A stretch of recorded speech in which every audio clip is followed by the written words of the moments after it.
Então pareceria que o Brasil tem várias vantagens, não é isso? Não pareceria que o Brasil merece o lugar de centro, o lugar que o mapa do IBGE, do Postman, está dando ao Brasil? IBGE lança Mapa Mundi invertido com o Brasil no centro. O objetivo é ressaltar liderança em fóruns internacionais, diz o presidente. Márcio Postman, presidente do órgão, diz que mapa reflete protagonismo do país em blocos como BRICS e Mercosul. Não é também que...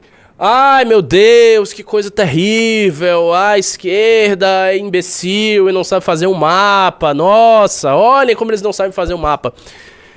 Tem algum sentido o que está sendo feito. Não é incomum que mapas diferentes do mapa que você está acostumado, daquele mapa com as proporções de mercado e tudo mais, sejam feitos por nações. Isso acontece. A ideia de você colocar o Brasil no centro é você dar uma pegada brasilocêntrica ao mapa. Isso é uma coisa que imita um mapa que saiu da Índia, em que da China, em que a China aparece no centro do mundo e todas as outras coisas aparecem ali ao redor. E é uma forma de afirmação da centralidade de uma nação. Em si, o mapa não é um problema.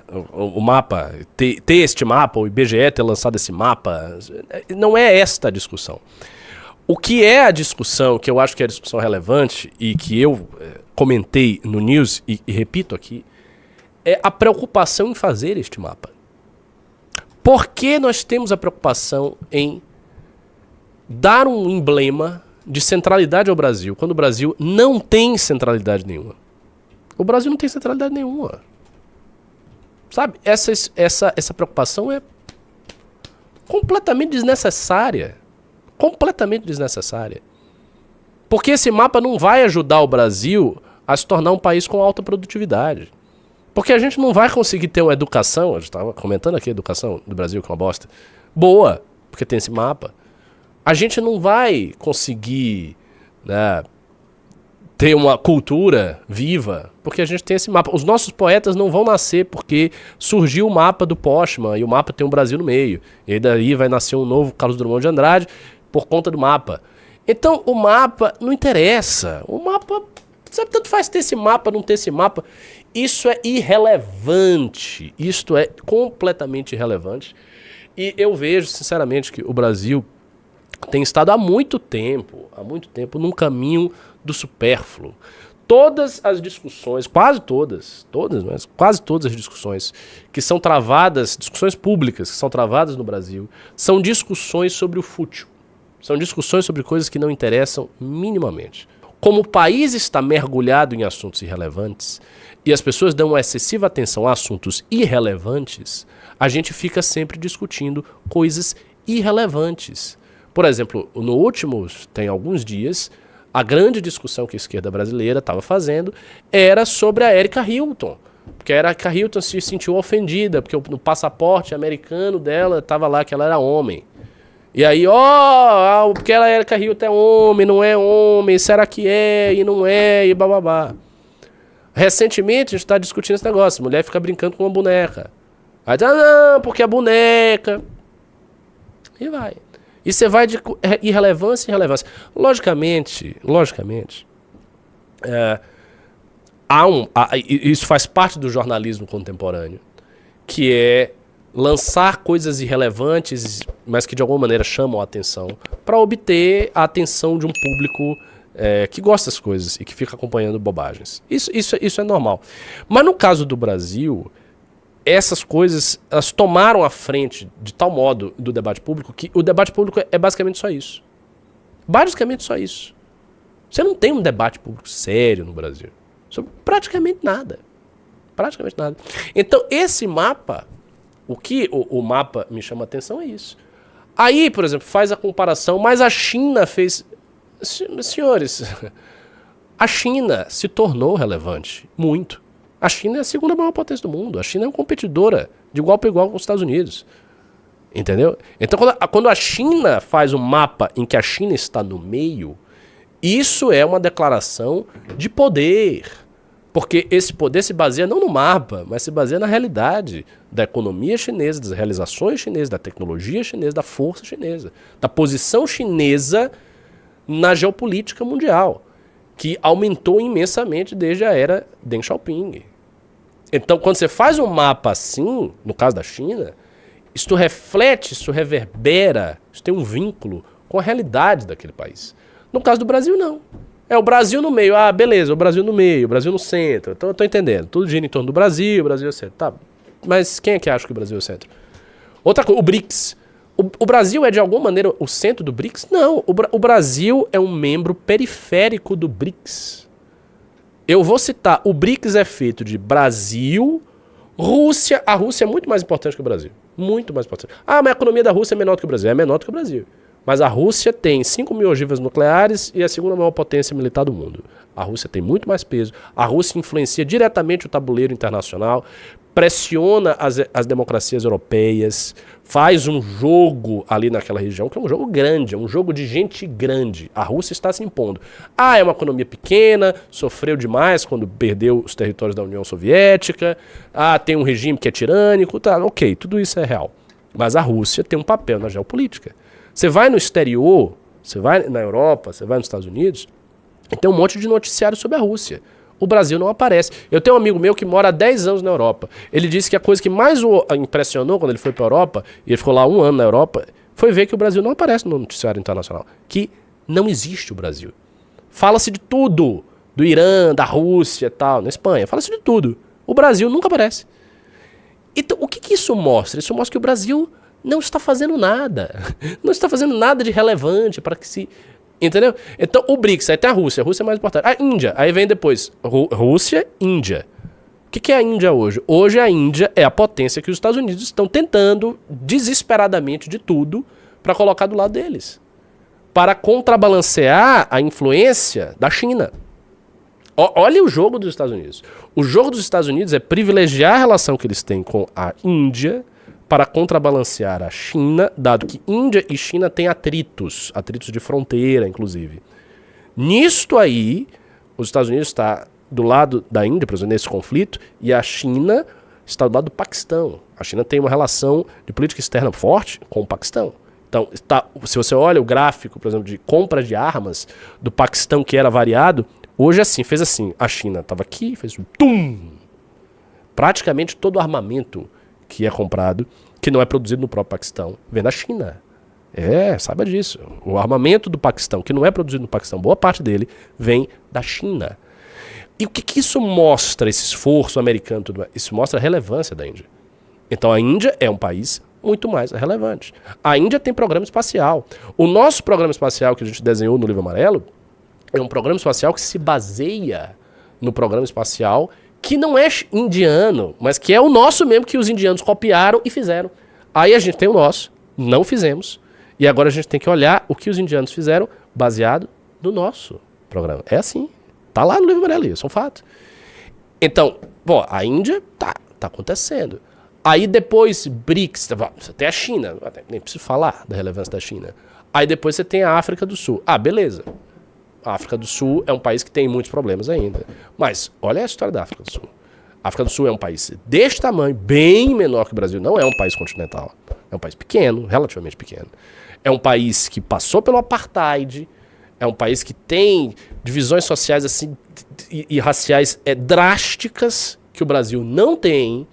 E beleza, a África do Sul está lá no caminho deles. Aí depois você vai para os países do mundo islâmico. Você pega Irã, Arábia Saudita, todos esses países têm, enquanto potências regionais, projetos bem consistentes. O Irã, por exemplo, está aumentando a influência dele no Oriente Médio. Agora essa influência está sendo contida, né? Tá um esforço para conter a influência do Irã.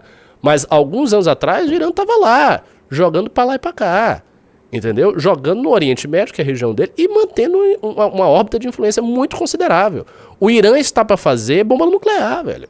Entendeu? E é um país, note só, é um país que vive há décadas sob um pesadíssimo embargo econômico norte-americano. Não é brincadeira o que o Irã faz. E, no entanto, ele está se movimentando.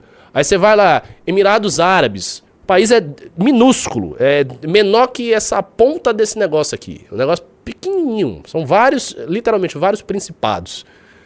O que o Emirados Árabes fez? Os caras descobriram petróleo, começou lá, construir uma puta de uma infraestrutura.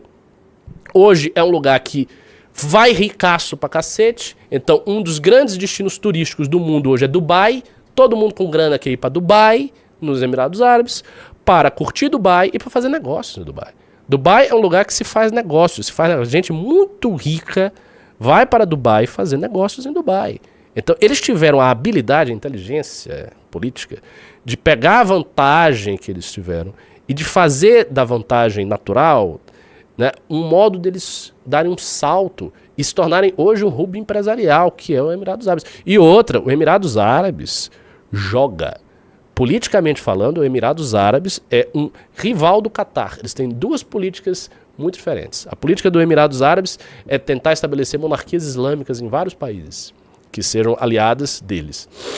E a do Catar é promover revoluções democráticas, como foi a Primavera Árabe. A Primavera Árabe aconteceu, entre outros fatores, graças à intervenção do Catar. E contra o que o Emirados Árabes queria. Né? E tá lá o Emirados Árabes jogando. O Emirados Árabes tem uma posição, por exemplo, hoje, que é muito complicada do ponto de vista da UMA com Israel. É uma posição muito próxima a Israel e os Emirados Árabes. E o Brasil? E o Brasil? Porque aqui eu citei vários países. E o Brasil? Agora veja, Ana, veja o que é o Brasil. O que é o Brasil em termos de potencial.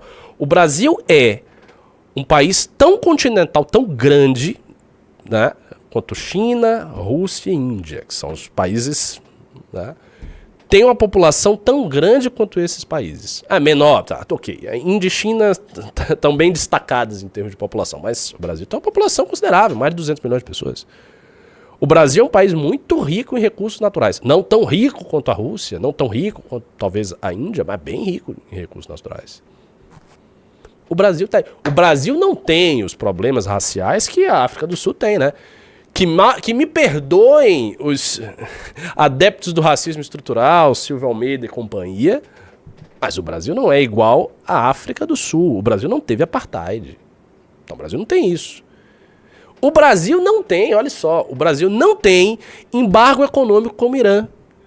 Sabia disso? O Brasil não tem embargo econômico. Todo mundo pode comercializar com o Brasil. Não tem um único embargo no Brasil. Ninguém está embargando o Brasil. Mas não pode com tal país, porque o Brasil... Não, o Brasil pode comercializar com o que ele quiser. Comercializa com os Estados Unidos e com China. De boa. E bastante. E aí? Não tem embargo econômico. O Brasil não é como os Emirados Árabes, um país deste tamanho com as ilhazinhas, que tem que se esfalfar para obter tanta influência. Os Emirados têm uma influência muito grande, muito desproporcional até o seu tamanho. Não, o Brasil é grande. Mais ainda, o Brasil não é um gigante entre gigantes. Não, o Brasil é um gigante cercado de países que são muito menores do que ele. O nosso maior país da América do Sul é a Argentina, e a Argentina é bem menor que o Brasil. E aí? O Brasil tem tudo isso. Então pareceria que o Brasil tem várias vantagens, não é isso? Não pareceria que o Brasil merece o lugar de centro, o lugar que o mapa do IBGE, do Postman, está dando ao Brasil, que é o lugar de centro? Não merece o Brasil? Mas ele não tem. E nenhuma das vantagens que eu citei desses países todos, eu citei várias de cada um deles, tem o Brasil. O Brasil não tem as vantagens da China. Vantagens que eu tive não são vantagens naturais, são as vantagens artificiais, criadas pelo esforço político da nação, pelo projeto, por você querer elevar a nação. Isso a gente não tem. Isso a gente não tem e nós estamos ficando para trás de tudo. Eu já citei aqui e cito de novo. Tem um podcast sobre o Programa Espacial Africano. Programa, é isso aí que vocês ouviram. Programa Espacial Africano. Feito pelo Henrique, que é do Livro Amarelo. A África está investindo nisso. E o Brasil? Onde é que o Brasil está? Pois é. Aí a discussão agora é o mapa. Mas o Brasil está no meio, o Brasil está na periferia. Foda-se, tanto faz, senhores. Não importa onde o Brasil está no mapa, porque não é questão de mapa. Não é questão de mapa, é questão de realidades. Agora, a realidade que nós vemos é os caras roubando o INSS, velho. É mais um escândalo de corrupção. Os caras metendo a mão no dinheiro do velhinho. É isso que a gente tá vendo. Aí se vai, mas o PT governou 5 vezes esse país, senhores. E os caras agora, eles tiveram 2 grandes escândalos de corrupção, tá entrando no terceiro. Quer roubar velhinho.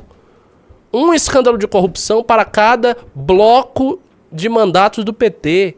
Primeiro governo Lula, os 2 mandatos do Lula, mensalão. Aí o PT é conhecido pelo quê? Fez coisas em economia? Fez. Eu não acho que o governo Lula, os 2 primeiros mandatos, tenha sido uma tragédia, não. Não. Teve crescimento econômico, teve reserva, tem várias coisas interessantes que foram feitas ali. Mas as mudanças profundas, reais, que deveriam solidificar a posição do Brasil, essas não foram feitas. Por quê? Porque o Lula achava que não precisava fazer.